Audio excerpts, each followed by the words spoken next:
नमस्ते दोस्तों, मैं शांता और आज मैं एक बहुत इम्पॉर्टेंट बात करने वाली हूँ जिस पर ज़्यादा लोग खुलकर बात नहीं करते। अगर आपकी शादी भी ठीक से नहीं चल रही और आप सोच रहे हैं कि सिर्फ एक बच्चा कर लेने से सब कुछ ठीक हो जाएगा, तो सबसे बड़ी बात कि बच्चा कोई मैरिज फिक्सर नहीं होता है, बल्कि एक बहुत बड़ी जिम्मेदारी होती है।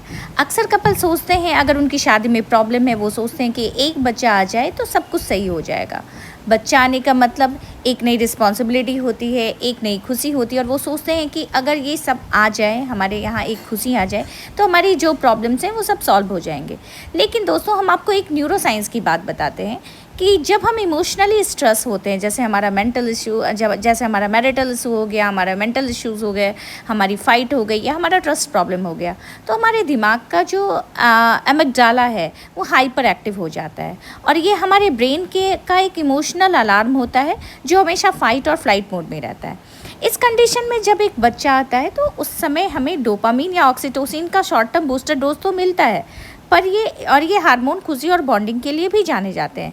लेकिन ये शॉर्ट टर्म डोज जो है, अगर प्रॉब्लम हमारी सॉल्व नहीं हुई तो ये शॉर्ट टर्म डोज जब दूसरी बार आता है तो डबल, और दूसरी बार जब आता है ये तो डबल रिस्पॉन्सिबिलिटीज़ और जो प्रॉब्लम्स हैं उन वो तो होता ही है, तो उस टाइम में ये और भी ज़्यादा डेंजरस हो जाता है। मतलब ये बच्चे के मेंटल हेल्थ पे बहुत ज़्यादा अफेक्ट करता है।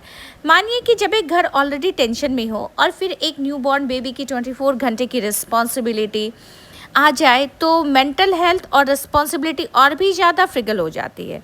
और सबसे दुख की बात तब होती है जब ये सिर्फ कपल तक सीमित नहीं होकर ये बच्चे तक आता है। ये बच्चे के डेवलपिंग ब्रेन पर भी असर करता है।